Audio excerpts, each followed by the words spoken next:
Namaskaram everyone, hi! In this video we will share our experience. We visited the Isha Shopee at the ashram to buy them, but then we turned back thinking it's too costly. Coming to the benefits, is it worth the cost? When we replaced our doubts with devotion, that's when magic happened to us. Whether to buy Devi Gudi or the Dhyanalinga Yantra, one loves to have it but cannot afford.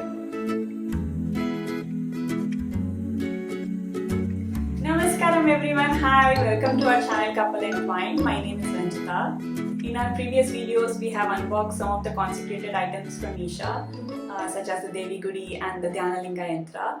Now it has been close to 6 months of having them, and in this video we will share our experience. We will also talk about the doubts that we had before buying them, the benefits, and also if it was worth having them.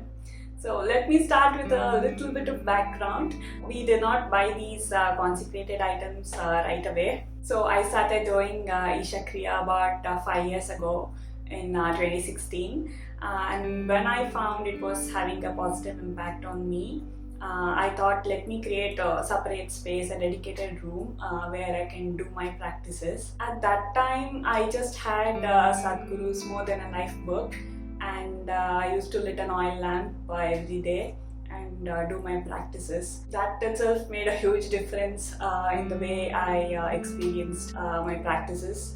And as soon as I used to enter the room, the space used to feel very different. And then I did my inner engineering and started doing Shambhavi practices.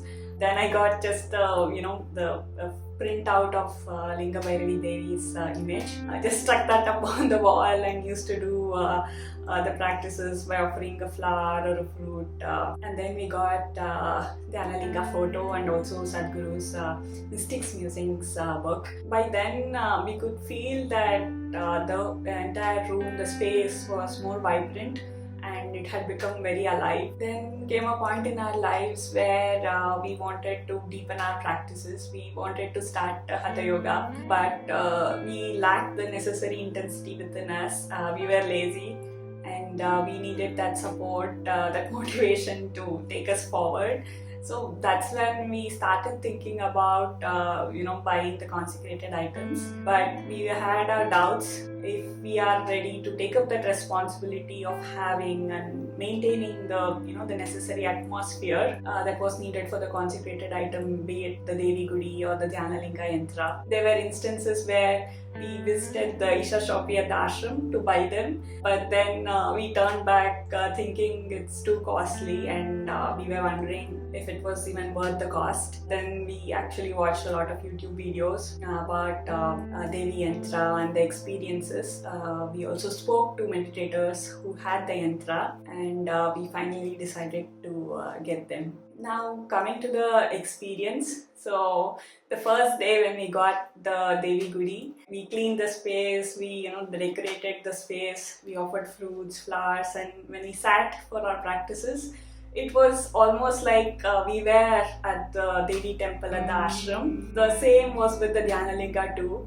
It felt as if we were in the sphere of the Dhyanalinga. There are days where we can easily feel the energy presence.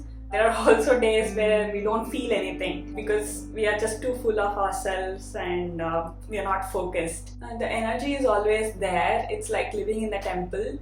The energy is present. However, our experience depends on how receptive we are. Now, coming to the benefits, we see that our practices have been intensified and deepened. It takes very little time to settle our minds. Our sadhana room is like a recharging station. As soon as you enter, it just boosts you up and provides that energy. It has helped us to push our boundaries, be it yogic practices or life situations. Whenever we think about giving up on a certain practice or break a mandala, we feel that there is always that support to push you and take you one step forward. Just sitting in the space itself makes you so calm and joyful by nature. And now the big question is it worth the cost? In our case, definitely yes. It has provided us what we were looking for and much more. When we replaced our doubts with devotion, that's when magic happened to us. Just to be clear, we are not advocating anyone to buy or not to buy the yantra. It's up to each individual to assess their needs and decide accordingly. We are just sharing our experience of having them. And also, some of you had asked whether to buy Devi Gudi or the Dhyanalinga yantra. We have both of them. To answer that question, I would probably say that whichever deity invokes love, devotion, and compassion within you, probably that is what you must go for. It's again an individual's choice. And also, many people asked, is having a consecrated item really necessary to experience something different? Or if some people would love to have them but cannot afford them. To answer them, definitely it's not what you have at your home. It is how you are within yourself that determines the experience. Even in our case, as I mentioned before, we just had a printout of Devi's photo and just a book and a lamp. That itself made a huge difference, and it provided support in our daily practices. And there are also certain things which one can do to create that necessary ambience or the right atmosphere in your sadhana room. Small things such as lighting an oil or a ghee lamp in the space, keeping the space clean, having a raw silk cloth. So yeah, we've come to the end of the video. Comment below if you too have a Devi Gudi or a Dhyanalinga yantra or any consecrated item and would like to share your experience. Hope this video was helpful. Thanks for watching. Thanks for your time. Happy sadhana.